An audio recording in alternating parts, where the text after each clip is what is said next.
तो सभी लोगों से बन गया ये? हाँ सर। क्या आ रही है? Does not exist. Does not exist. ठीक है, कितने लोगों से आ गया था ये?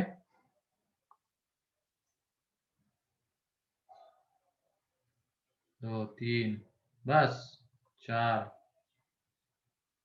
5 6 7। बाकी लोगों ने नहीं सॉल्व किया क्या?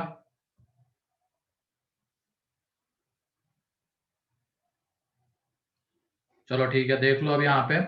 सबसे पहले हम निकालते हैं RHL। RHL में x की जगह पे क्या पुट करेंगे बताओ? 5/2 प्लस h। तो limit h tending to 0, cot inverse cos π/2 plus h। तो तुम बताओ cos π/2 प्लस h कितना रहता है?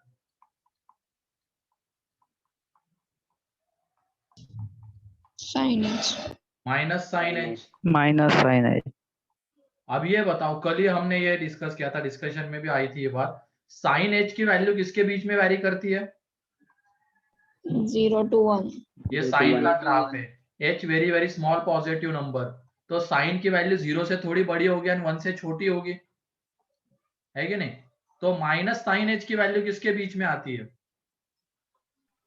Minus -1 to 0। -1 to 0। तो ये माइनस साइन h आ जाएगा -1 to 0। तो उसका GIF बताओ कितना आएगा? -1। -1। तो ये क्या बनने वाला? लिमिट h टेंडिंग टू 0, ये माइनस साइन h का GIF आ जाएगा कॉट इनवर्स ये -1। अब कॉट इनवर्स -1 कितना होता है? 3π/4, है कि नहीं? लिमिट h टेंडिंग टू 0, तो फाइनली आंसर 3π/4 ही मिलने वाला है। क्या RHL क्लियर है? बताओ।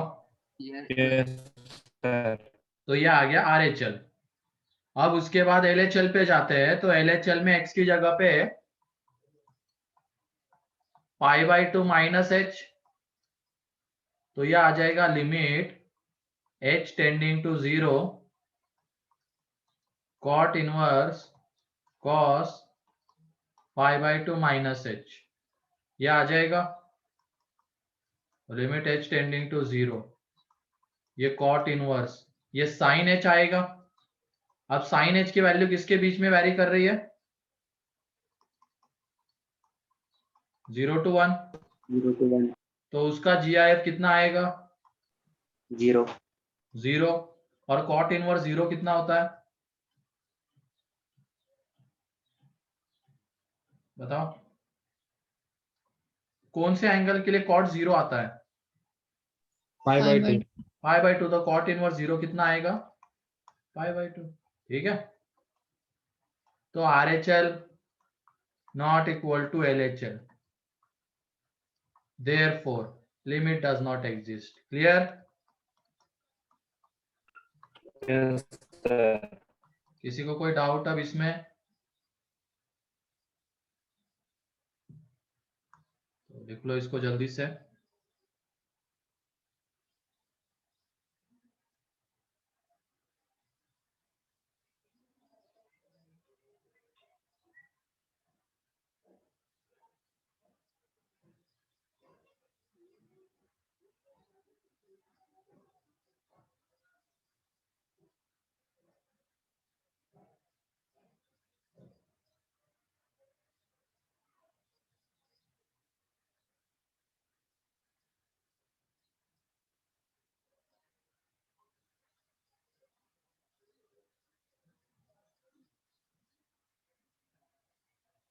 हो गया?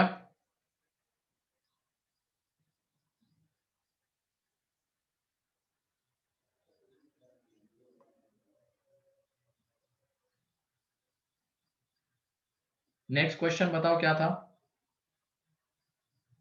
Limit x tending to 1 integral x। x tending to 1 integral x, बस इतना ही? नहीं सर, फ्रैक्शनल x था। अबे ये तो हो गया ना शायद कल ही। Sir, signum of GIF 10x. पता नहीं ये क्या बोल रहा है। Signum of GIF GIF 10x. 10x और x टेंडिंग टू 1 था क्या? X tending to pi. पाई।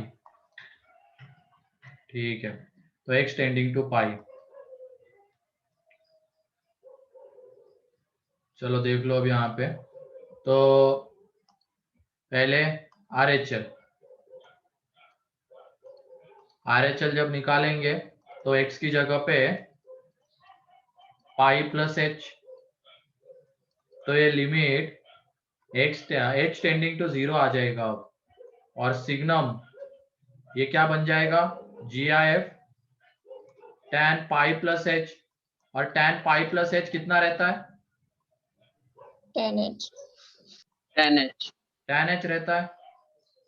ठीक है, तो ये tan h रहेगा। अब ये बताओ tan h का GIF कितना आने वाला है? tan h very very small positive number, तो tan h 0 से थोड़ा सा बड़ा रहेगा, तो उसका GIF 0 है कि नहीं? और सिग्नम 0 कितना होता है? 0. 0। तो इस तरीके से यह आ जाएगा RHL 0। LHL pi minus h, तो यहाँ पे limit h tending to 0, signum tan pi minus h, tan pi minus h कितना रहता है? Minus 10h. Minus tan h। अब ये बताओ, ये क्वांटिटी -1 एंड 0 के बीच में आने वाली माइनस tan h, तो उसका GIF -1. Minus 1. तो सिग्नम -1 कितना होता है? -1 ही, तो यही -1 आ गया आंसर। तो RHL 0 है, LHL -1 है, तो इस वजह से इसका आंसर क्या हो जाएगा? Limit does not exist. Clear है?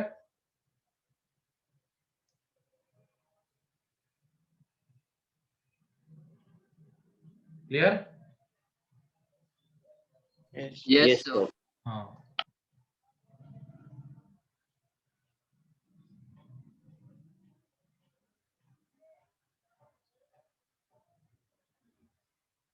वो रेजोसर वाला हटा दो, वो फिर गलती हो जाएगी ना। अगर h वेरी वेरी स्मॉल है, जो तुमने फिजिक्स में देखा है, तो साइन h की जगह पे h लिखोगे एंड कॉस की जगह पे 1 अगर लिखोगे तो पूरी गड़बड़ हो जाएगी वहां पे। फ्लो में तुम भी क्या बोलोगे? अगर साइन h को h लिखा है तो कॉस h को भी 1 ही लिख देंगे हम। चलो साइन h की जगह पे तो h लिख सकते हो, लेकिन कॉस h की जगह पे 1 लिखना फिर वहां पे गलत हो जाएगा। ठीक है पार्थ? हाँ सर। हम्म।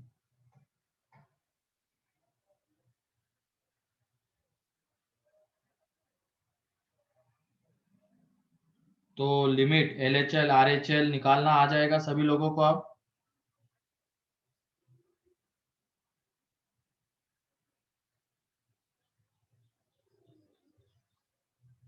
कोई डाउट अभी तक जितने भी क्वेश्चंस हुए हैं?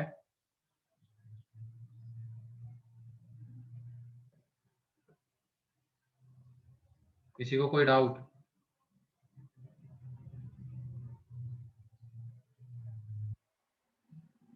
ठीक है, अब आगे बढ़ते हैं। अब आ जाते हैं हम इनडिटर्मिनेंट फॉर्म्स के ऊपर। इनडिटर्मिनेंट फॉर्म्स लिखो।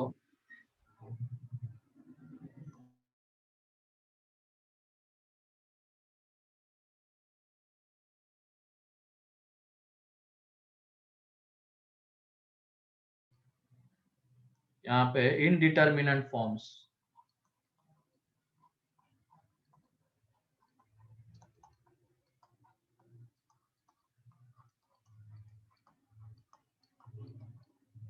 अब इनडिटर्मिनेंट फॉर्म्स ऐसे होते हैं जिनकी वैल्यू हम प्रेडिक्ट नहीं कर सकते कि कितनी होगी। जिनकी वैल्यू हम प्रेडिक्ट नहीं कर सकते कितनी होगी, उनको कहते हैं इनडिटर्मिनेंट फॉर्म्स। तो इसमें सबसे पहला आता है, देयर आर 7 इनडिटर्मिनेंट फॉर्म्स। लिखो, there are 7 indeterminate forms and सबसे पहला है 0/0। क्या तुम इसकी वैल्यू बता सकते हो कि कितनी आएगी? Indeterminate. इसकी वैल्यू हम डिटरमाइन नहीं कर सकते हैं। इसकी वैल्यू कोई बोलेगा 1 लिखी तो चलेगा क्या? हाँ लिख सकते हो, आ सकती है इसकी वैल्यू 1, इसकी वैल्यू 2 भी आ सकती है, 3 भी आ सकती है, तो डिटरमाइन नहीं कर सकते हम कितनी आएगी एग्जैक्टली। तो ऐसे फॉर्म को कहते हैं इनडिटर्मिनेंट फॉर्म्स। ठीक है, ये कोई भी वैल्यू ले सकते हैं। जैसे मान लो 2 इंटू 0 अपॉन नीचे में ये 0, तो 2 भी आने के चांसेस है। इस तरीके से देखा जाए तो इसकी वैल्यू हम प्रेडिक्ट नहीं कर सकते सिंपली, तो इसकी वजह से इनडिटर्मिनेंट फॉर्म। ठीक है, फिर उसके बाद इन्फिनिटी बाय इन्फिनिटी, इसकी वैल्यू बता सकते हो क्या कितनी आ सकती है? नहीं नहीं। सर। मान लो ऊपर वाला बहुत बड़ा इन्फिनिटी हो गया एज कम्पेयर टू नीचे वाला, तब तो वैल्यू बहुत बड़ी आएगी। एंड नीचे वाला बहुत बड़ा हो गया एज कम्पेयर टू ऊपर वाला, तो वैल्यू बहुत छोटी आएगी। तो वैल्यू हम प्रेडिक्ट नहीं कर सकते इसकी, तो ये भी एक इनडिटर्मिनेंट फॉर्म है। फिर उसके बाद इन्फिनिटी माइनस इन्फिनिटी, बताओ प्रेडिक्ट कर सकते हैं? नहीं। No sir. नहीं। तो ये भी एक इनडिटर्मिनेंट फॉर्म है। कट करके 0 मत लिख देना, ये इन्फिनिटी दिख रहा है सेम चीज है, कट कट 0 ऐसा नहीं। इन्फिनिटी को मान लो तुमने 100 से भी मल्टीप्लाई किया तो वो इन्फिनिटी आने वाला है। मान लो अगर ये इन्फिनिटी 100 से मल्टीप्लाई करने के बाद आता है, ये 1 से मल्टीप्लाई करने के बाद, तब तो आंसर 0 थोड़ी लिख सकते हैं हम। तो इन्फिनिटी माइनस इन्फिनिटी भी एक इनडिटर्मिनेंट फॉर्म है। फिर उसके बाद 1 की पावर इन्फिनिटी, ये भी एक इनडिटर्मिनेंट फॉर्म होता है। और हाँ, यहाँ पे ध्यान रखना, ये जो सारी वैल्यूज होती है ना, ये टेंडिंग वैल्यूज होती है, एग्जैक्ट नहीं होती है। मतलब लिमिट में हम बोलते हैं ना कि एल जो वैल्यू आती है वो टेंडिंग होती है, भले ही बाद में उसको हम एग्जैक्ट लिखते हैं, लेकिन बोलने के लिए तो इसको क्या बोलते हैं? टेंडिंग, है ना? बोलने के लिए तो टेंडिंग वैल्यू बोलते हैं। तो ये सारी वैल्यूज यहाँ पे टेंडिंग होनी चाहिए, ये 0 भी टेंडिंग टू 0 होना चाहिए। यहाँ पे ये इन्फिनिटी भी टेंडिंग टू इन्फिनिटी, और ये 1 भी टेंडिंग टू 1 होना चाहिए। टेंडिंग टू 1 है, इसका मतलब ये 1 को right hand side and left hand side दोनों तरीके से टेंड कर सकता है, दोनों तरफ से, है कि नहीं? ये जो टेंडिंग वैल्यूज है, तो ये 0 को टेंड अगर कर रहा है, इसका मतलब left hand and right hand दोनों तरफ से कर सकता है। यहाँ इसी तरीके से यहाँ पे 1 को left hand side and right hand side दोनों तरफ से टेंड कर सकता है। तो मान लो अगर राइट हैंड साइड से टेंड कर रहा है तो ये 1 से थोड़ा बड़ा रहेगा, और 1 से थोड़ी बड़ी क्वांटिटी की पावर इन्फिनिटी कितनी आएगी? इन्फिनिटी। इन्फिनिटी। एंड 1 से थोड़ी छोटी क्वांटिटी की पावर कितनी आएगी? 0। 0।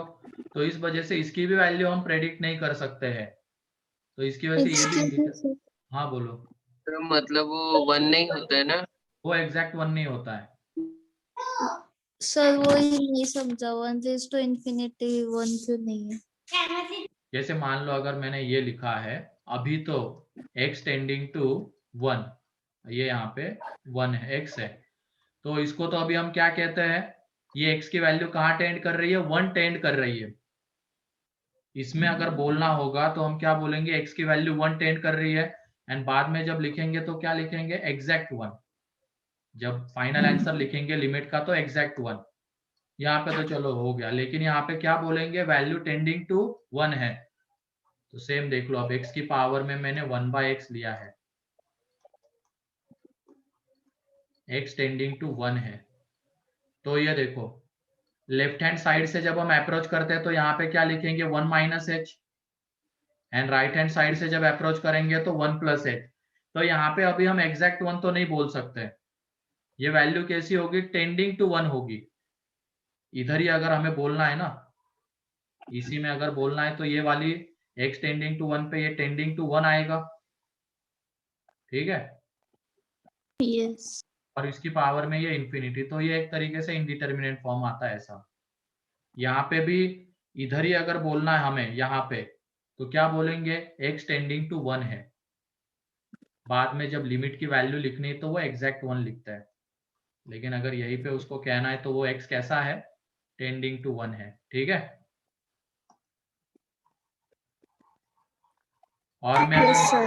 मान लो यहाँ पे ये लिखता 1, x टेंडिंग टू 1 और ये 1, तो ये यहाँ पे कैसा है, एग्जैक्ट 1 है, ये वाला एग्जैक्ट 1 है। ठीक है, तो दोनों में डिफरेंस क्लियर है, exact 1 and tending to 1। Yes sir. बताओ। हाँ सर। Yes sir. है ना। फाइनली चलो लिमिट में लिखने के लिए, लिमिट का आंसर लिखने के लिए हम उसको एग्जैक्ट बोलते हैं, लेकिन जब लिमिट के अंदर उस फंक्शन को हम देखेंगे लिमिट सॉल्व करते वक्त, तो वहां पे तो उसकी वैल्यू कैसी बोलेंगे, टेंडिंग। वहां पे बोलने के लिए वैल्यू टेंडिंग बोलेंगे, लेकिन जब एट द एंड लिमिट की वैल्यू हमें लिखनी है तो वहां पे वो एग्जैक्ट आती है। तो सेम उसी तरीके से अगर यहाँ पे कहना है तो ये टेंडिंग टू 1 है, ये टेंडिंग टू 1 है। जब इस लिमिट की हमें आंसर लिखना होगा, फाइनल आंसर, तो वो क्या आएगा, 1 आएगा। ठीक है, तो इसी तरीके से ये टेंडिंग टू 1 होता है। तो ये लिख लेना यहाँ पे, ये टेंडिंग टू 1, ये एग्जैक्ट 1 नहीं है, टेंडिंग टू 1 है। तो लेफ्ट हैंड साइड से राइट हैंड साइड से अप्रोच करने पे वैल्यूज अलग अलग आ सकती है, तो उसको वैल्यू हम प्रेडिक्ट नहीं कर सकते हैं, तो इसकी वजह से इनडिटर्मिनेंट फॉर्म। ऐसे ही 0 की पावर 0, ये भी एक इनडिटर्मिनेंट फॉर्म आता है। एक मिनट, 0 की पावर इंफिनिटी, 0 की पावर इंफिनिटी, सॉरी, नहीं नहीं नहीं, 0 की पावर 0 सही है, 0 की पावर 0। देन कितने हो गए ये, 5। सिक्स्थ वाला आ जाएगा इंफिनिटी की पावर 0, एंड लास्ट वाला है 0 इंटू इंफिनिटी। ये 7 इनडिटर्मिनेंट फॉर्म्स है। और यहाँ पे 0 1 जो आ रहे हैं, ये 0 कैसा होगा, टेंडिंग टू 0 होगा। यहाँ पे 1 कैसा होगा, टेंडिंग टू 1 होगा।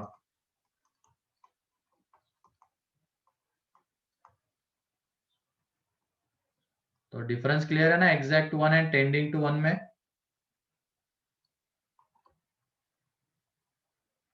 बताओ। सर यस सर अगर एग्जैक्ट 1 की पावर इंफिनिटी 1 ही आएगा ना?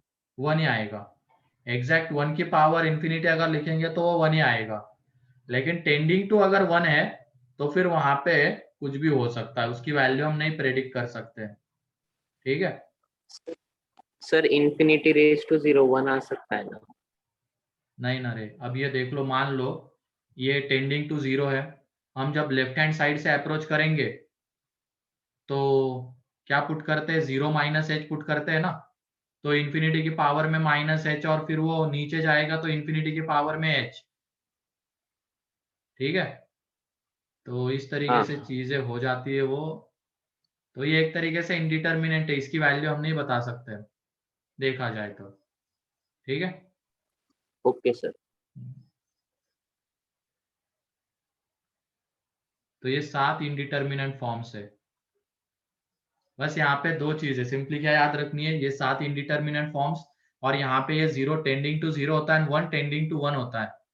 और एग्जैक्ट 1 नहीं होना चाहिए, एग्जैक्ट 0 नहीं होना चाहिए, वो हम देखेंगे अब एग्जैक्ट 0 एंड एग्जैक्ट 1 कैसे हो सकते हैं।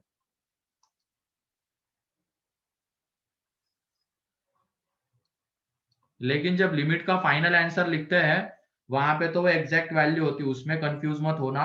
लेकिन जब लिमिट के अंदर उस फंक्शन की वैल्यू को हमें रीड करना है, तो हम उसको वैल्यू को कैसे रीड करेंगे, टेंडिंग वैल्यू ऐसे रीड करेंगे, एंड लिखने के लिए बाद में वो एग्जैक्ट ही मानेंगे, लास्ट में, सबसे लास्ट में लिमिट की जो वैल्यू आएगी। ठीक है,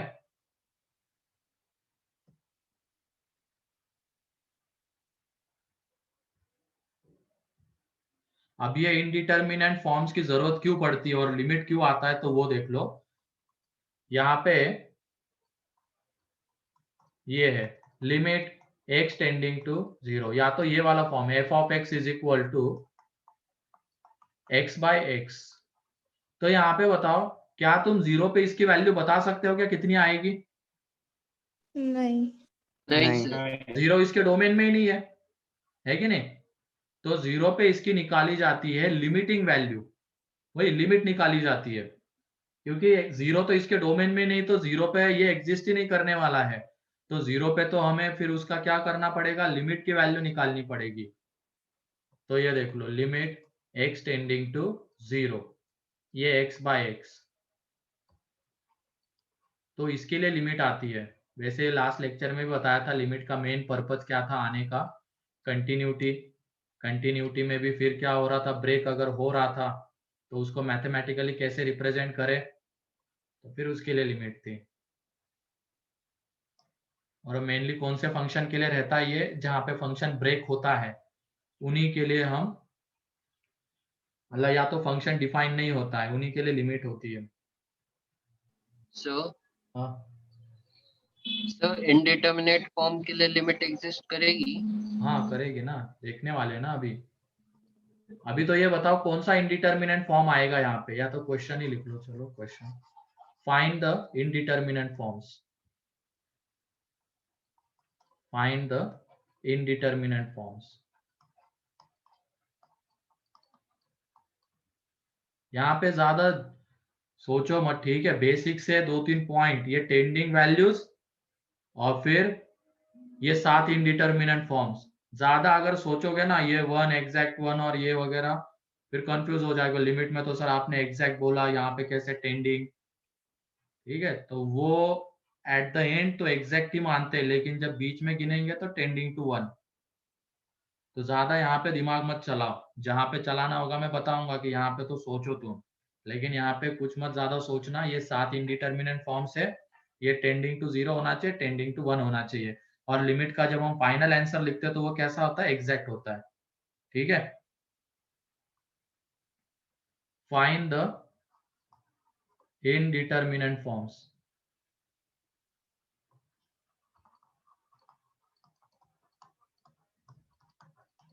Indeterminate forms, find the indeterminate forms। तो limit x tending to 0, x by X, कैसा इंडिटर्मिनेंट फॉर्म है ये बताना है।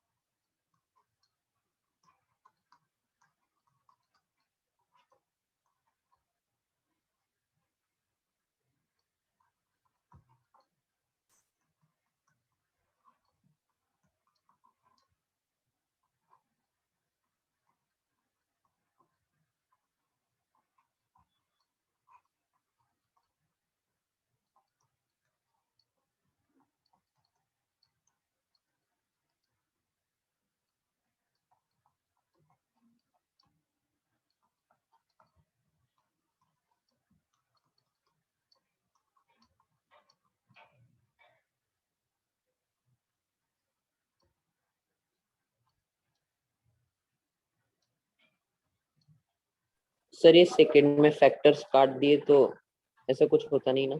अभी तो बस इंडिटर्मिनेंट फॉर्म बताना है, ठीक है, जो दिख रहा है उससे। बाद में हम इंडिटर्मिनेंसी हटाने वाले हैं, तो उसके लिए मेथड्स है, और इंडिटर्मिनेंसी हटानी पड़ती है लिमिट वैल्यू निकालने के लिए, लिमिट की वैल्यू बाद में देखेंगे। अभी तो इंडिटर्मिनेंट फॉर्म कौन सा है बताना।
So sin x के पावर में 10x है। हाँ, GIF sin x के पावर में, tan x और x टेंडिंग टू 0 प्लस है, तो कौन से इंडिटरमिनेंट फॉर्म्स आते हैं ये बताना है।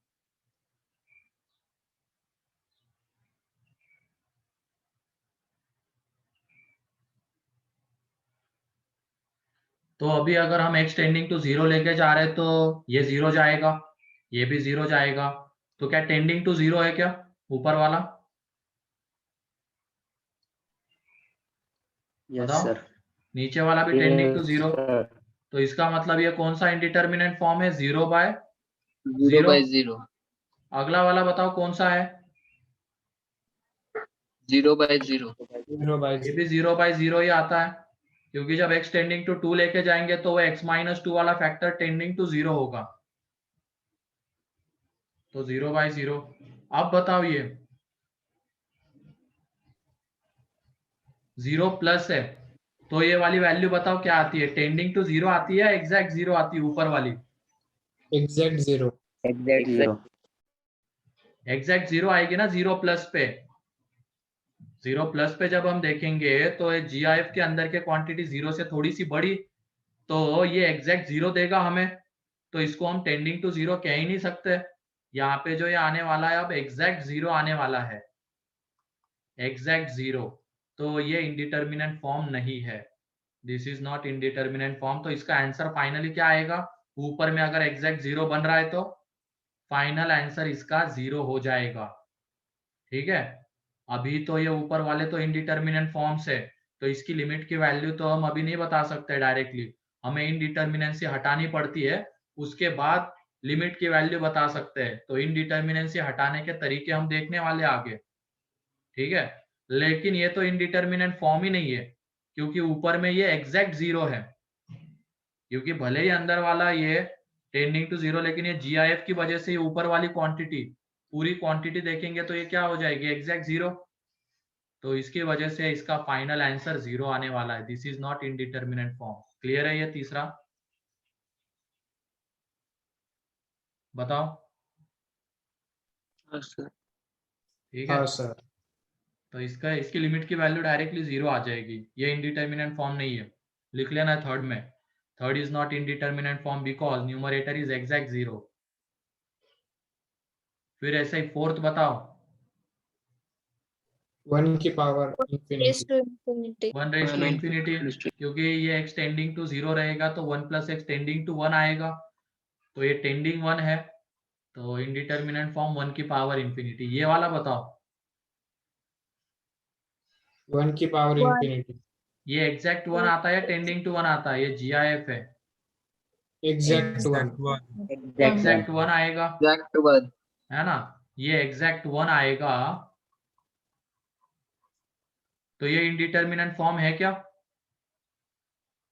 नहीं. नहीं, तो इस No, लिमिट की sir. वैल्यू, इस लिमिट की वैल्यू कितनी आएगी? 1.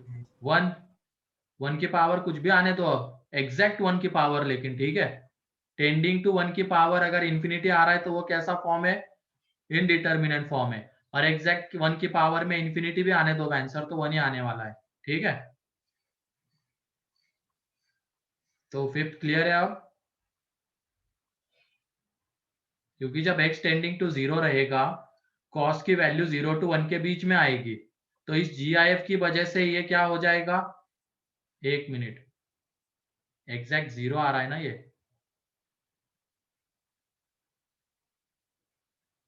एग्जैक्ट 1 थोड़ी एग्जैक्ट 0, कहाँ क्या कर रहे हैं। तो यहाँ पे एक चीज ये करो तुम, चलो रहने दो, अब ये एग्जैक्ट 0 है, हटाओ, एग्जैक्ट 1 यहाँ पे मिल जाएगा आगे कहीं पे। अभी तो बताओ, ये एग्जैक्ट 1 0 बनेगा?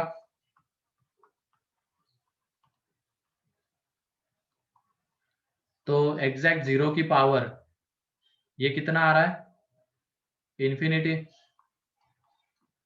तो वो कुछ भी आने दो 0 की पावर में, वो तो 0 ही रहेगा, तो ये भी इनडिटरमिनेंट फॉर्म नहीं है।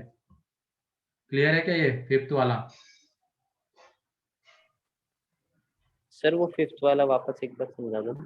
cos की वैल्यू, cos x की वैल्यू जब x टेंडिंग टू 0 है, तो उसकी वैल्यू 0 to 1 के बीच में ही वैरी करेगी। ये देख लो कॉस का जब हम ग्राफ देखेंगे, ये कॉस का ग्राफ है। तो x जब टेंडिंग होगा या तो लेफ्ट हैंड साइड से अप्रोच करे या राइट हैंड साइड से, तो कॉस की वैल्यू एग्जैक्ट 1 तो नहीं आने वाली अभी, वो टेंडिंग टू 1 रहेगी, टेंडिंग टू 1 रहेगी, है कि नहीं? टेंडिंग टू 1 रहेगी, लेकिन इस GIF की वजह से ये टेंडिंग टू 1 मींस 1 से तो थोड़ा छोटा ही रहेगा ना वो। देख लो, एक मिनट, यहाँ पे ये कॉस का ग्राफ था, ये 0 पे लेफ्ट हैंड साइड से जब अप्रोच करते हैं हम, तो वैल्यू देख लो, कॉस की वैल्यू यहाँ पे कुछ मिलेगी हमें, तो 1 से थोड़ी छोटी आएगी। एंड राइट हैंड साइड से भी जब अप्रोच करेंगे तो यहाँ पे आएगी तो 1 से थोड़ी छोटी आएगी। तो GIF जब हम लेंगे उसका, तो वो क्या आने वाला है? 0, एग्जैक्ट 0। एग्जैक्ट 0 आएगा। तो एग्जैक्ट 0 है ये। तो एग्जैक्ट 0 की पावर, अब ये इंफिनिटी, वैसे 0 की पावर इंफिनिटी कोई इंडिटरमिनेंट फॉर्म नहीं था, ठीक है।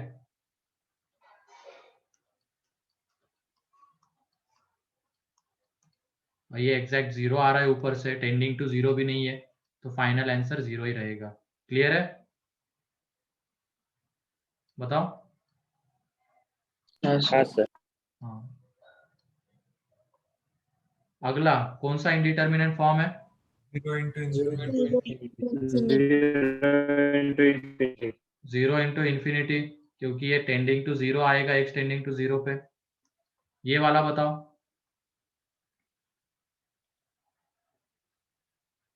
इंडिटरमिनेंट फॉर्म है क्या?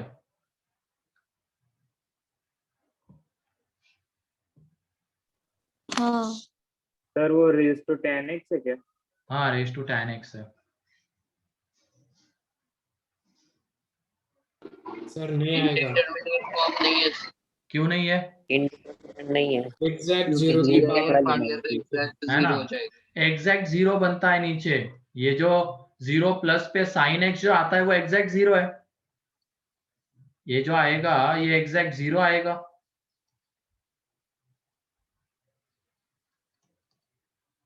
एग्जैक्ट 0, तो फाइनल आंसर तो 0 ही आने वाला है, तो कोई इंडिटरमिनेंट फॉर्म नहीं है 7th वाला। अब क्लियर है इंडिटरमिनेंट फॉर्म्स के लिए? टेंडिंग टू 0 कैसा होता है, एग्जैक्ट 0 कैसा होता है, टेंडिंग टू 1 कैसा और एग्जैक्ट 1 कैसा? यस हाँ सर।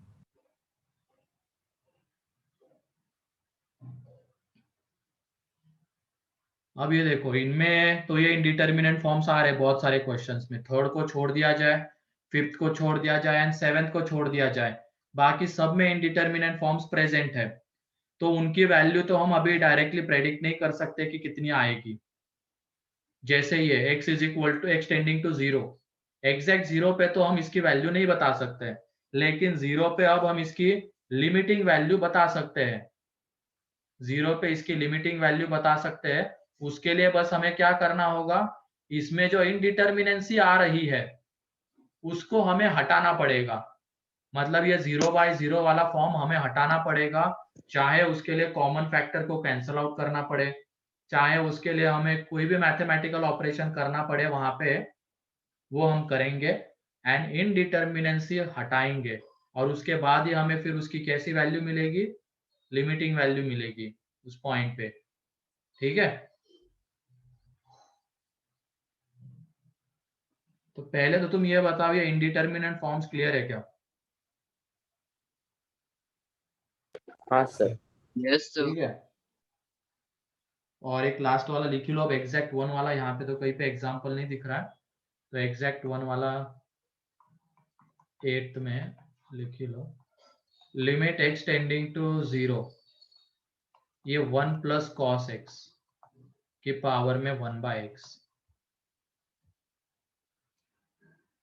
अब ये 1 से थोड़ा सा छोटा ही रहेगा, तो 1 प्लस 1 से थोड़ी सी छोटी क्वांटिटी, मतलब ये 2 से थोड़ा सा छोटा आएगा, तो ये एक तरीके से क्या बनने वाला है, एग्जैक्ट 1, है कि नहीं? Yes sir. या तो ये साइन कर लो, 0 प्लस और साइन एक्स।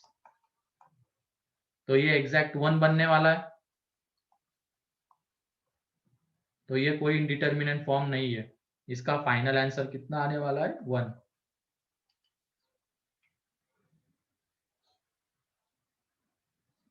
एक बार ये देख लो सारे इंडिटरमिनेंट फॉर्म्स, और किसी क्वेश्चन में डाउट है तो पूछ लो। फिर उसके बाद हम आगे बढ़ते हैं, इनडिटरमिनेंसी हटा के लिमिट की वैल्यू कैसे निकाली जाएगी, उसके मेथड्स।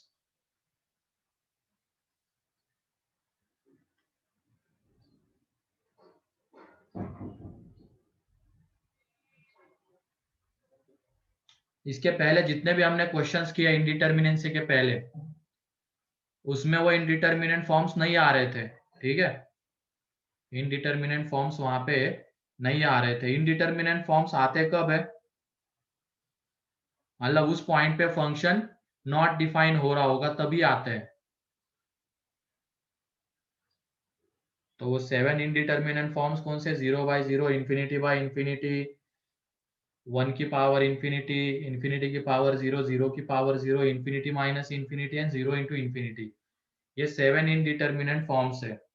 अब इसके आगे की पूरी कहानी इनडिटरमिनेंसी हटा के लिमिट की वैल्यू कैसे निकाली जाए उसकी है। तो उसके लिए तो पहले क्लियर होना चाहिए कि इनडिटरमिनेंट फॉर्म्स क्या होते हैं, कैसे होते हैं। ठीक है, कैसे उनको देखते हैं, ये सब क्लियर है?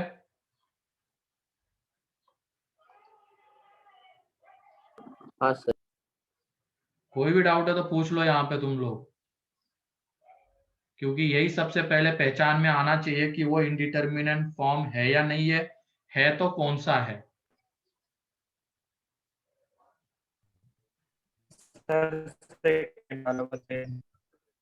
सेकेंड वाले में वो ऊपर वाला फैक्टराइज हो जाएगा, x minus 1, x minus 2, x minus 2, x plus 2। जब हम लिमिट x टेंडिंग टू 2 लेंगे, मतलब ये x टेंडिंग टू 2 है, तो जब x टेंडिंग टू 2 होगा तो x माइनस 2 टेंडिंग टू 0 आएगा, है कि नहीं? x माइनस 2 टेंडिंग टू 0 आएगा, तो उस वजह से ऊपर में जो 0 आ रहा है वो टेंडिंग टू 0 गिना जाएगा, और नीचे वाला भी टेंडिंग टू 0। तो 0/0 इंडिटरमिनेंट फॉर्म। 0 की power infinity should also be indeterminate form. नहीं अथर, तुम ये देख लो, -1 to 1 के बीच में कोई भी नंबर ले लो, माइनस मान लो x है, -1 to 1 के बीच में, तो x की पावर इंफिनिटी कितना जाएगा? इसके बीच में कोई भी नंबर है ये, इसकी पावर इंफिनिटी, ये हमेशा 0 ही आएगा। ठीक है,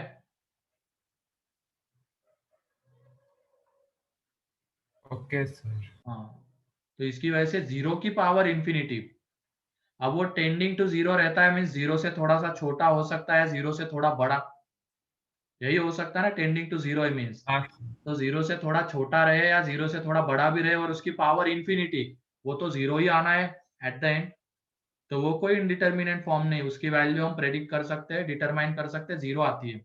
लेकिन जब ये 0 की पावर 0 हम लेंगे, इंफिनिटी की पावर 0 लेंगे, तो इस न्यूमरेटर पावर की वजह से वो डिनोमिनेटर में भी जा सकता है। मान लो अगर इसको हम, ये वैल्यू 0 से थोड़ी छोटी आ रही है, ये टेंडिंग टू 0 जो है ना, 0 से थोड़ा छोटा है, तो ये नीचे चला जाएगा, नीचे चला जाएगा तो फिर कुछ और वैल्यू आएगी। और अगर ये 0 प्लस है, पॉजिटिव साइड से आ रहा है, तो ये ऊपर ही रहेगा, तो कुछ और वैल्यू आएगी। मतलब इसमें प्रेडिक्ट नहीं कर सकते हम। ठीक है, समझ गया सर। हाँ। तो इसीलिए बोल रहा हूँ वहां पे ज्यादा इतना मत सोचो, बस टेंडिंग टू 0 होना चाहिए, टेंडिंग टू 1 होना चाहिए, वो 7 इनडिटरमिनेंट फॉर्म्स।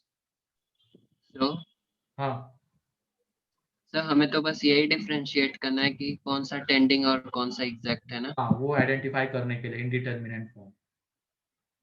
ठीक है, और अगर अब इसके बाद क्या होगा, इनडिटरमिनेंट से हमने एक बार आइडेंटिफाई कर ली, तो उसको हटा के लिमिट की वैल्यू कैसे निकाली जाए उसके बारे में सोचना है।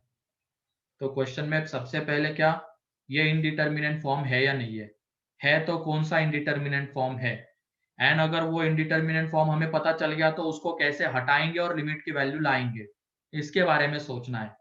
ठीक है, तो पहले दो चीजें तो हमने क्लियर कर ली, इनडिटर्मिनेट फॉर्म है या नहीं है वो आइडेंटिफाई करना, अगर है तो कौन सा है वो आइडेंटिफाई करना। ये दो चीजें तो हमने इन क्वेश्चन के थ्रू देख ली।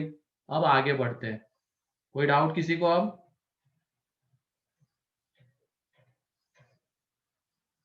यहाँ तक ठीक है। आगे, methods to remove indeterminacy.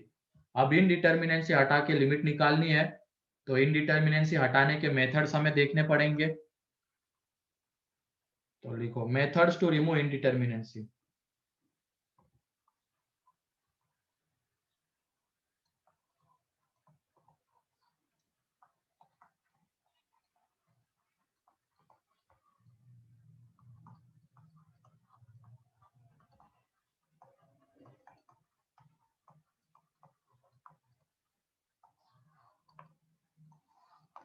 Methods to remove indeterminacy, तो सबसे पहली मेथड होती है वहां पे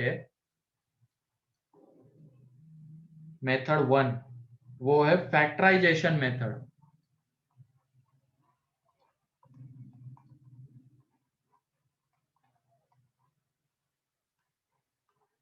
फैक्टराइजेशन मेथड, तो जिसमें ऊपर नीचे कुछ फैक्टर्स आ रहे हैं और वो कॉमन फैक्टर कैंसल आउट करने के बाद अगर इनडिटर्मिनेंसी हट रही है तो ऐसे केस क्वेश्चन में हम फैक्टराइजेशन मेथड से अप्रोच करेंगे। तो एक एग्जांपल लिख लेते हैं, उससे क्लियर हो जाएगा। लिमिट एक्स टेंडिंग टू 2, अभी वाला वो x square minus 3x plus 2 upon x square minus 4। तो यहाँ पे देख लो इसको कैसे करते हैं। पहले ऊपर वाले को फैक्टराइज करो, x minus 1 x minus 2 upon x minus 2 x plus 2। अब आइडेंटिफाई करेंगे इनडिटर्मिनेंसी आ रहे हैं या नहीं। तो x टेंडिंग टू 2 पे ये टेंडिंग टू 0 आएगा, ये भी टेंडिंग टू 0 आएगा। तो इनडिटर्मिनेंसी तो आ रही है, और कौन सी इनडिटर्मिनेंसी है? 0/0। अब ये तो बहुत इजीली हट जाएगी कॉमन फैक्टर कैंसल आउट कर देने पे। कर दिए कॉमन फैक्टर कैंसल आउट, तो ये देख लो अब limit x tending to 2 x minus 1 upon x plus 2, हट गई क्या इनडिटर्मिनेंसी? Yes sir. हट गई। Yes sir. अब सिंपली क्या x टेंडिंग टू 2 है तो x की जगह पर 2 पुट कर देंगे, तो 2 minus 1 upon 2 plus 2, that is final answer जो आने वाला है वो 1/4। ठीक है,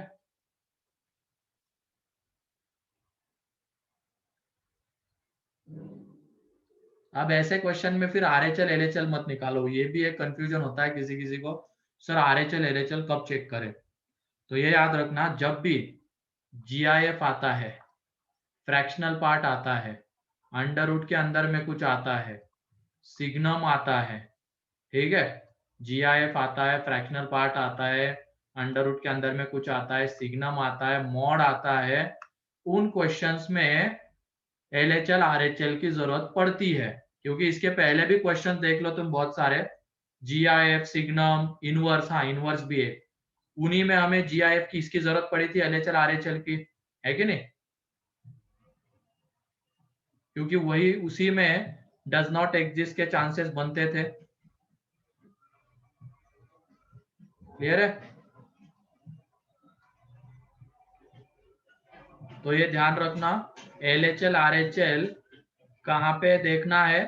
जब GIF आ रहा है वहां पे, मान लो ये GIF आ जाता तब LHL RHL से जाते हैं। फ्रैक्शनल पार्ट आ रहा होता, अंडर रूट के अंदर में आ रही होती है क्वांटिटी, सिग्नम आ रहा होता, या इनवर्स आ रहा होता, या मॉड के अंदर में कुछ आ रहा होता, तो फिर ऐसे इसमें हम LHL RHL से अप्रोच करते। लेकिन यहाँ पे तो ऐसा कुछ नहीं है, डायरेक्टली वैल्यू पुट कर देंगे, इनडिटर्मिनेंसी हट चुकी है, डायरेक्टली वैल्यू पुट कर देंगे, यही उसकी लिमिट की वैल्यू आएगी। ठीक है, क्लियर है ये? तो LHL RHL कहाँ पे चेक करना है? क्योंकि यहाँ पे भी अगर तुम LHL RHL चेक करोगे ना तो LHL भी 1/4 एंड RHL भी 1/4 आएगा, तो क्यों जबरदस्ती के स्टेप्स हम बढ़ाएं? वो तो बस दिमाग में ये होना चाहिए लगाना कब है, तो इन 6 में से कोई एक आता है तभी हम LHL RSL से जाएंगे, अदरवाइज तो डायरेक्टली वैल्यू पुट करके आंसर आने वाला है। ठीक है,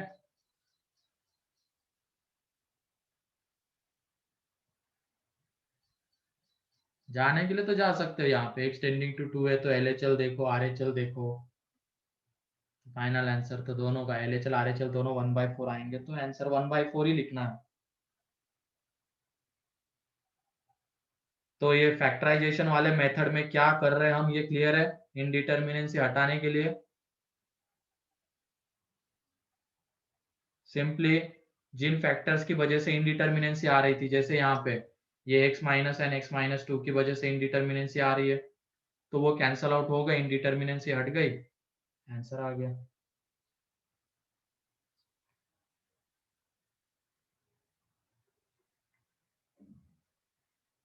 क्लियर है पहला question?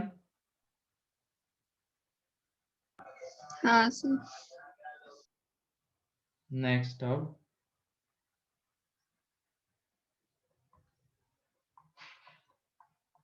Limit x tending to 1 x square minus root x and root x minus 1.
तो फोर्थ वाले में एक्सटेंडिंग टू क्या है?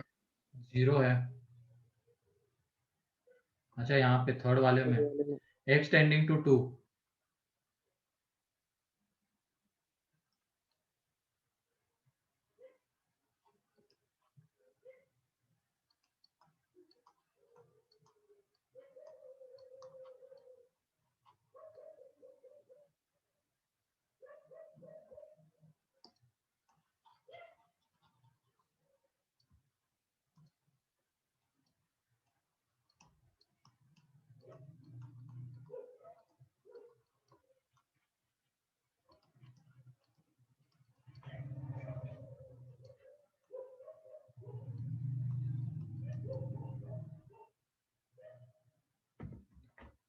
पहले तो इनडिटर्मिनेंसी आती है या नहीं आती वो चेक करो, पहले वाले में आती है क्या?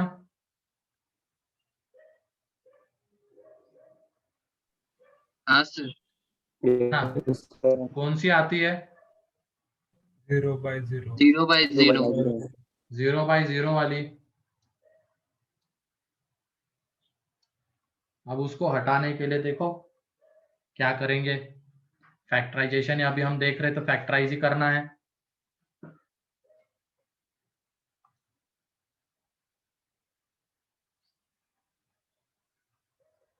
थोड़ा सोच समझ के अनिकेत।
पहले वाले का क्या आ रहा है? 1 नहीं रे,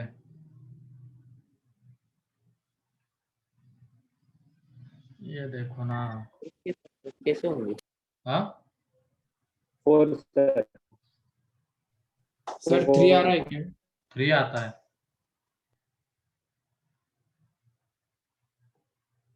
3 आता है। फैक्टराइज करो ना भाई, फैक्टराइज ही करना है। लिमिट x टेंडिंग टू 1, ये x square minus root X upon में क्या है, रूट एक्स माइनस 1। तो यहां से ऊपर में से क्या कॉमन आ जाएगा, रूट एक्स। अंदर में बचा रहेगा x की पावर में 3/2 माइनस 1 रूट एक्स माइनस 1। तो एक तरीके से ये रूट एक्स का क्यूब है क्या?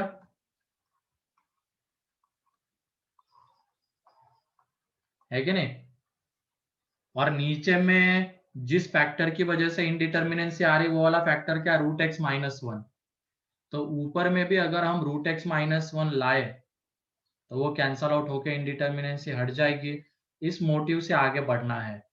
तो ऊपर में रूट एक्स माइनस 1 एक फैक्टर लाना है हमें, तो उसके अकॉर्डिंगली आगे बढ़ रहे हैं। तो पहले रूट एक्स को बाहर ले लिया, तो ये देख लो रूट एक्स का क्यूब माइनस 1। अब इसको तो फैक्टराइज कर ही सकते हैं ए क्यूब माइनस बी क्यूब वाले से। तो ये रूट एक्स, यहाँ पे फिर ये क्या आ जाएगा, root x minus 1 into root x का square plus root x plus 1 upon में रूट एक्स माइनस 1, है कि नहीं?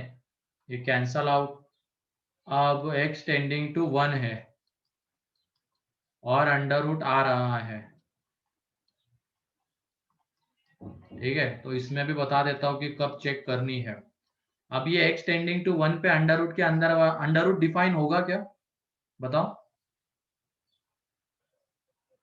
हाँ सर। हो जाएगा। तो इसकी वजह से यहाँ पे भी LHL RHL अब नहीं भी चेक करोगे तब भी चल जाएगा, क्योंकि जब x टेंडिंग टू 1 हम ले रहे हैं तो अंडर रूट तो डिफाइन हो रहा है। लेकिन जब मैं यहाँ पे x टेंडिंग टू 0 लेता तो उसके लिए अंडर रूट डिफाइन होता क्या, अगर हम LHL की नहीं बात सर। करते तो? नहीं होता, है कि नहीं? अगर हम LHL लेते वहां पे, अगर ये x टेंडिंग टू 0 रहता, यानी यहाँ पे हम अगर LHL की बात करते तो अंडर रूट ही डिफाइन नहीं होता।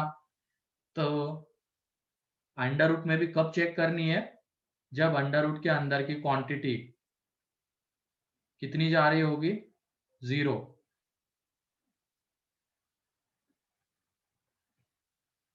क्योंकि अंडर रूट उसके लिए नॉट डिफाइन होने के चांसेस बन जाते वहां पे 0 पे। तो यहाँ पे नहीं भी चेक करोगे तब भी चल जाएगा। x टेंडिंग टू 1 पे ये 1 1 प्लस 1 प्लस 1 3।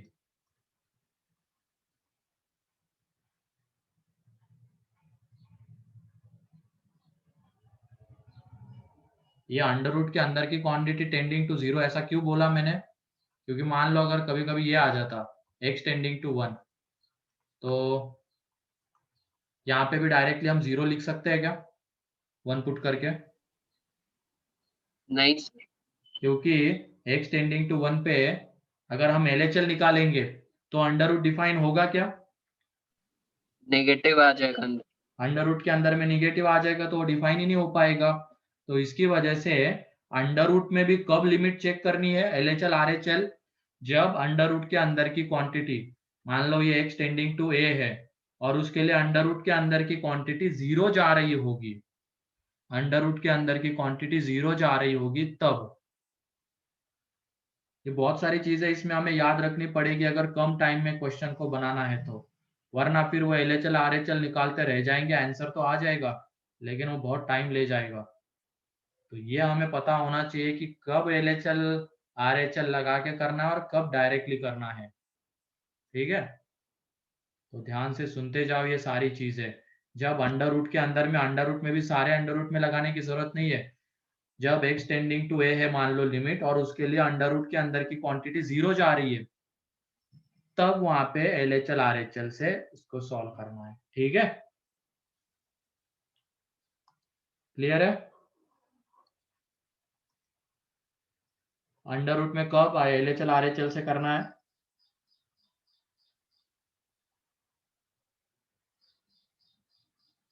जब अंडर रूट डिफाइन नहीं हो रहा। मतलब ये अंडर रूट के अंदर की क्वांटिटी जब 0 जा रही होगी तभी वो नॉट डिफाइन होने के चांसेस आते हैं ना।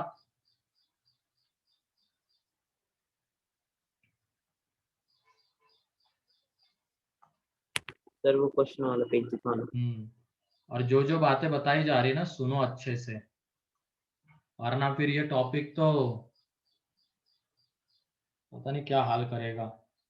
सारी बातें अगर तुमने सही से सुन ली मैं जो बता रहा हूँ और इसी हिसाब से आगे सॉल्व करने की कोशिश की तो फिर कोई दिक्कत नहीं आएगी, बहुत इजीली इसके क्वेश्चन बन जाएंगे। और स्कोरिंग होता है ये टॉपिक, बस ये कुछ बेसिक चीजें हमें याद रखनी होती है और इसके क्वेश्चन बन जाते हैं, एडवांस के भी बन जाते हैं। हर एक कोई ऐसा टॉपिक नहीं होता है मैथ्स में जिसमें अगर एडवांस के क्वेश्चंस आ जाए तो वो बन ही जाए। कुछ पर्टिकुलर टॉपिक्स रहते हैं जैसे LCD, आगे वेक्टर 3D नाम का एक टॉपिक आएगा। ये ऐसे टॉपिक्स है इनका कैसा भी क्वेश्चन आने दो एडवांस में वो बन जाता है अगर तुमने उसकी सही से प्रिपरेशन यहाँ पे की है तो। बाकी लेकिन दूसरे टॉपिक्स की अगर बात करें तो तुम कितनी भी मेहनत कर लो, कितने भी टफ टफ क्वेश्चंस लगा लो, अगर उनको टफ क्वेश्चन बनाना होगा तो इतना गंदा बना देंगे कि वो बनेगा ही नहीं। लेकिन इसमें ऐसा नहीं हो पाता है। अगर हमने सही से मेहनत की है सारे पॉइंट्स को ध्यान में रखते हुए तो कितना भी क्वेश्चन टफ बन जाए हो जाता है, सॉल्वेबल होता है वो। बाकी टॉपिक्स का लेकिन ऐसा नहीं होता है।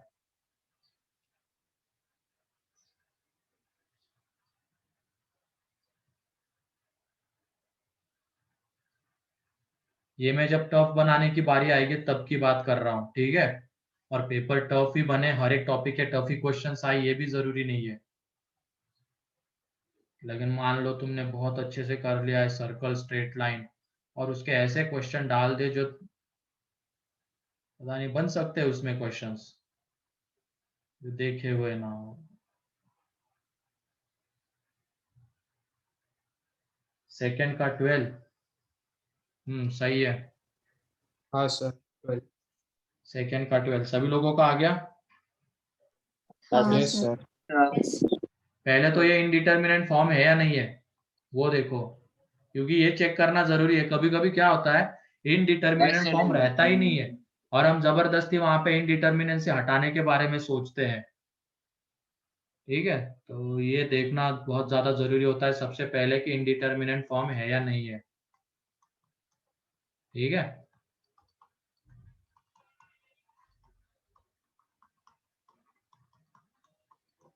चलो तो ऊपर में देख लो ये सेकंड वाले में इनडिटर्मिनेंट फॉर्म है, 0/0 वाला इनडिटर्मिनेंट फॉर्म है।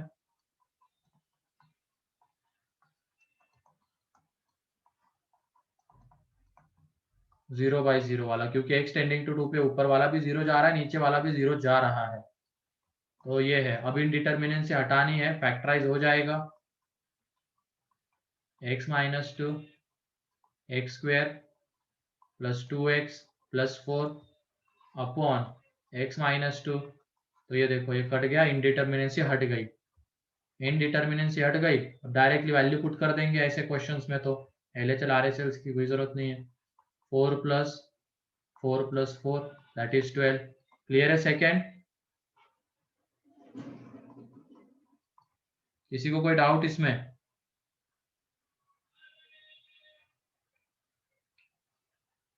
Third not indeterminate. Not indeterminate. Determinant है सर। थर्ड वाला नहीं है क्या? सर डिनोमिनेटर 0 नहीं आता। डिनोमिनेटर 0 नहीं आ रहा है क्या? एक मिनट, अच्छा चलो बन गया। अभी ऐसा वहां पे क्यूब था, वहां पे क्यूब था, चलो हटाओ अभी तो रहने दो, फिर इसमें कोई चेंज मत करो। लेकिन अगर यहाँ पे क्यूब रहता तब तो रहता क्या इनडिटर्मिनेंट फॉर्म, यस सर। है ना? हाँ सर। तब तो रहता। लेकिन अब यहाँ पे मैंने 2 स्क्वायर दे दिया है, x स्क्वायर दे दिया है तो रहने दो, उसको चेंज मत करो अभी। तो नीचे ऊपर में तो 0 आ रहा है, लेकिन नीचे 0 आ रहा है क्या, बताओ। हाँ सर। नहीं आ रहा है। तो ये नीचे में क्या आ रहा है, -4। तो ये तो इंडिटरमिनेंट फॉर्म नहीं है, तो इसका आंसर ऊपर में डायरेक्टली 0 ही आ गया। तो 0/-4 तो ये 0 ही आ जाएगा। ठीक है, क्लियर है।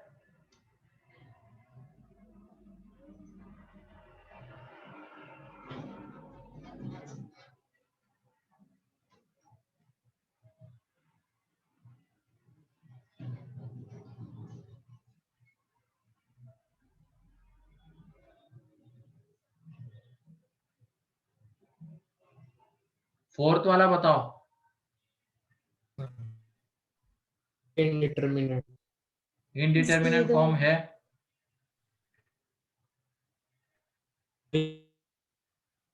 लेकिन लिमिट की वैल्यू आएगी क्या,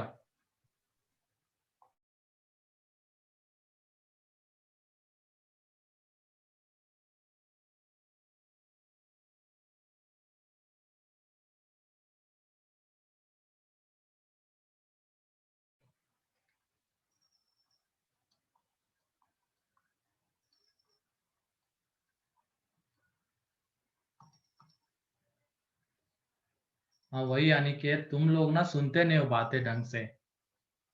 अब मैंने बोला LHL RHL कब चेक करना है, अंडर रूट तो वहां पे आ रहा होगा, जब अंडर रूट के अंदर की क्वांटिटी 0 जा रही होगी। तो x टेंडिंग टू 0 पे जाती है क्या उसके अंदर की क्वांटिटी 0? हाँ जाती है। तो फिर क्यों हाँ 0 सर। लिखा तुमने answer?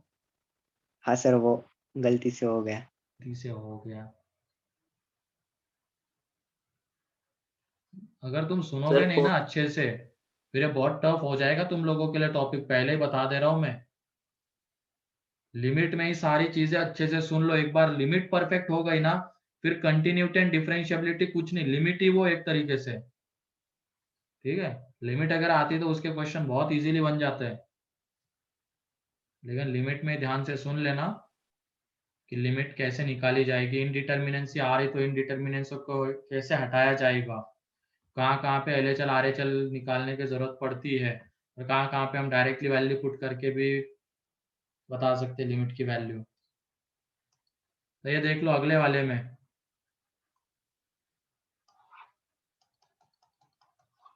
Limit x tending to 0 x minus √x upon √x minus 1। तो ऊपर में से क्या कॉमन आ जाएगा, √x, यहाँ पे √x माइनस 1, √x माइनस 1, 0/0 वाला फॉर्म आ ही रहा था। वैसे 0/0 वाला फॉर्म है क्या, वो भी देखना था मेन, ये भी है। नहीं है सर। नहीं है, नहीं है सर। है ना, 0/0 वाला फॉर्म ही नहीं है। सॉल्व तो चलो करने लग गए, लेकिन 0/0 वाला फॉर्म ही नहीं है। ठीक है, ये इनडिटर्मिनेंसी तो नहीं है। अब इसमें अंडर रूट के अंदर में लेकिन क्वांटिटी आ रही है ना, अंडर रूट के अंदर में क्वांटिटी आ रही है। तो इसमें जब हम LHL निकालने जाएंगे, x की जगह पे 0 माइनस h,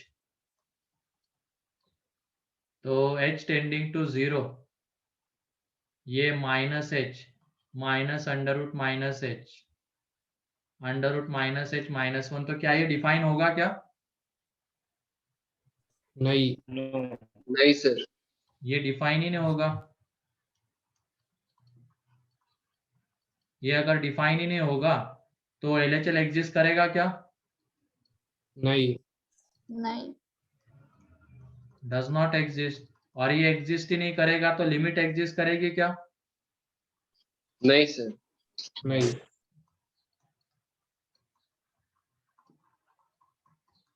ये इनडिटर्मिनेंट फॉर्म नहीं है, क्योंकि भले ही इसमें ऊपर में 0 आने दो लेकिन नीचे 0 नहीं आ रहा है। अब यहाँ पे लिमिट तो डायरेक्टली वैल्यू पुट करके तो नहीं बता सकते हैं, इसमें हमें LHL RHL से जाना होगा, क्योंकि अंडर रूट आ रहा है एंड x टेंडिंग टू 0 पे अंडर रूट के अंदर की क्वांटिटी 0 जा रही है। तो इसमें तो हमें LHL RHL से जाना ही होगा। तो जब हम LHL से जा रहे थे तो अंडर रूट के अंदर में निगेटिव क्वांटिटी आ रही है, तो ये डिफाइन ही नहीं होगा। और ये डिफाइन ही नहीं होगा तो लिमिट एग्जिस्ट ही नहीं करेगी LHL, और LHL अगर एग्जिस्ट नहीं करेगा तो RHL पूरी लिमिट एग्जिस्ट नहीं करेगी। ठीक है। हाँ सर। फिर अगला कहाँ गया अगला क्वेश्चन। पहले तो देख लो इनडिटरमिनेट फॉर्म है या नहीं है। 3/2। हाँ सही है 3/2 इनडिटरमिनेट फॉर्म है ना। हाँ सर। ठीक है।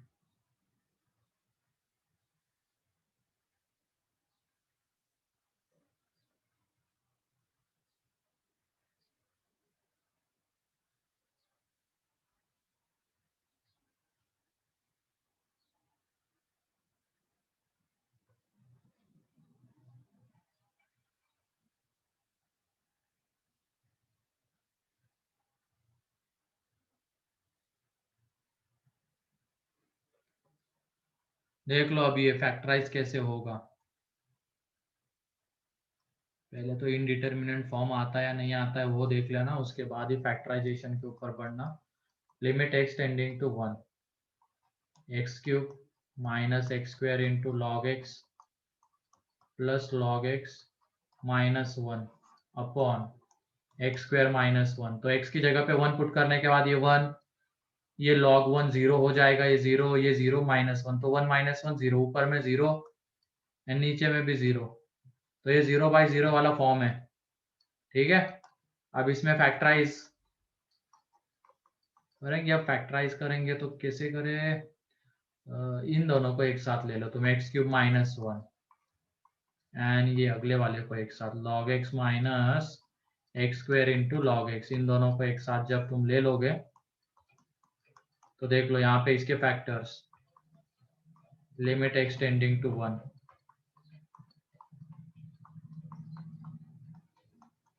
और इसमें से क्या कॉमन आ जाएगा, माइनस लॉग x को बाहर ले लो और यहाँ पे x² ऐसे लिखो वरना कंफ्यूज हो जाएगा, लॉग के अंदर ही पूरा है यानी x² minus 1 into log x। ठीक है। नीचे वाले के factors x minus 1 x plus 1, तो इसके भी फैक्टर्स देख लो x माइनस 1 x प्लस 1 आते हैं, तो ऊपर से पूरे में से क्या कॉमन आ जाएगा, x माइनस 1,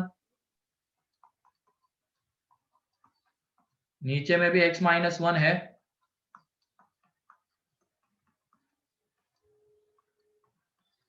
तो वो कैंसल आउट हो जाएगा और यहाँ पे बचा रहेगा ये और नीचे में x प्लस 1। अब इनडिटरमिनेंसी हट गई है, अब बची है क्या इनडिटरमिनेंसी, नहीं सर। नहीं ना। ठीक है, तो अब ये x की जगह पे 1 तो ये 3 माइनस ये 2 इंटू लॉग 1 कितना होता है 0 अपॉन में 2, तो 3/2 इसका आंसर है। क्लियर है।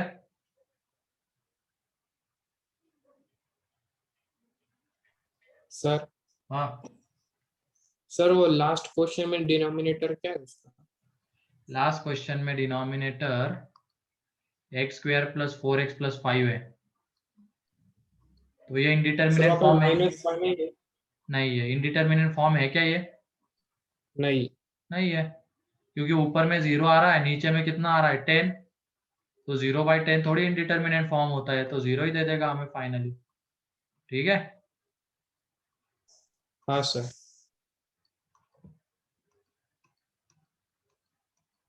ये लिख लो। तो क्लियर है ना। सबसे पहले आप क्या करेंगे, इस तरीके के क्वेश्चन में इनडिटरमिनेंसी है या नहीं है वो चेक करेंगे, अगर है तो कौन सी है, फिर उसके बाद उसको हटाएंगे कैसे। तो ये तो हमने उसके लिए पहली मेथड देखी कौन सी, फैक्टराइजेशन।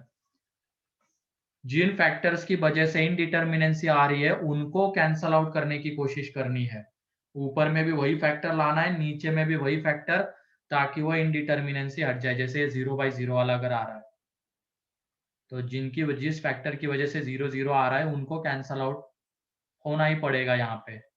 तो ऊपर में वो फैक्टर कैसे लाए और नीचे में कैसे लाए उसके अकॉर्डिंगली सोचेंगे।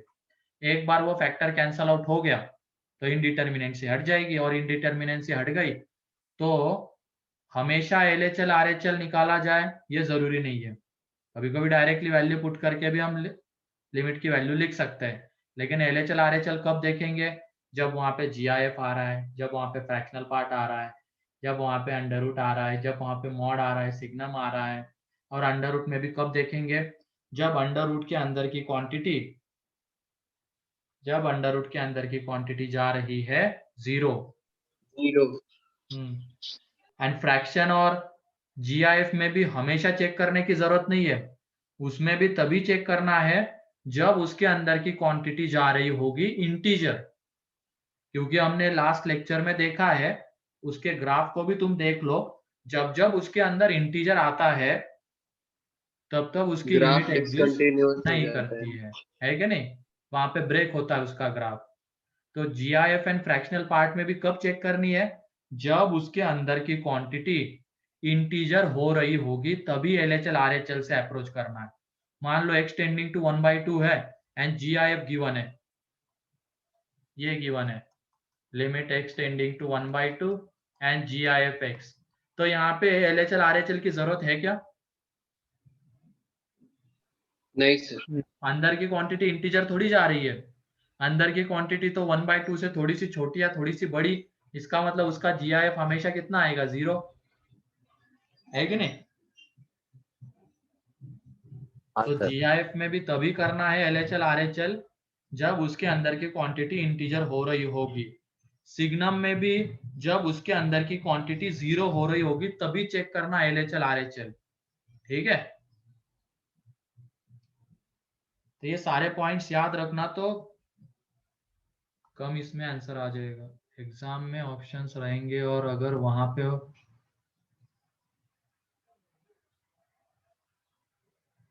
हाँ ऐसा भी कर सकते हो, सही है।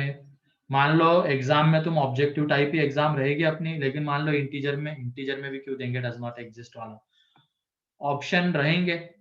ऑप्शन में मान लो अगर डज नॉट एग्जिस्ट वाला ऑप्शन ही नहीं है, डज नॉट एग्जिस्ट वाला ऑप्शन ही नहीं है, तब तो तुम डायरेक्टली उसको अप्रोच कर सकते हो, डायरेक्टली वैल्यू पुट करके, ठीक है? हाँ सर।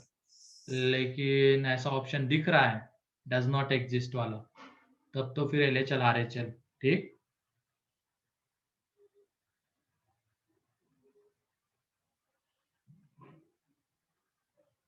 ठीक है, फिर आज के लिए इतना ही है।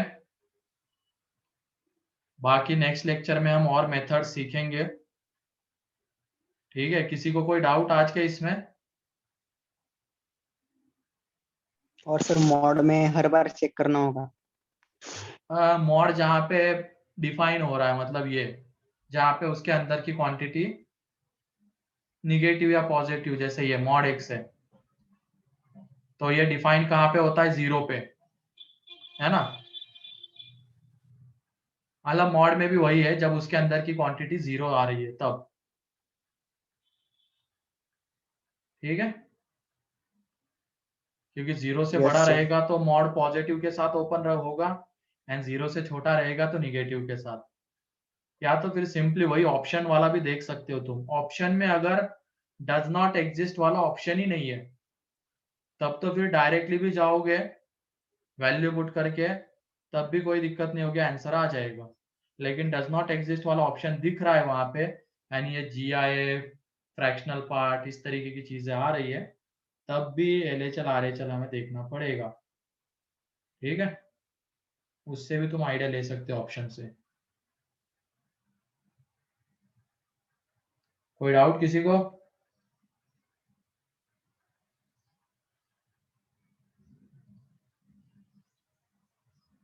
तो इसमें बस सिंपल क्या है, 3 स्टेप्स है। इनडिटर्मिनेंसी आइडेंटिफाई करना, एक बार वो मिल गई तो कौन सी है वो चेक करना, एंड वो मिलने के बाद उसको कैसे हटाया जाए वो, और वो हटा के लिमिट कैसे निकाली जाए। तो सबसे पहली मेथड हमने देखी फैक्टराइजेशन। नेक्स्ट लेक्चर में आगे बढ़ेंगे, आज के लिए इतना ही है, ठीक है।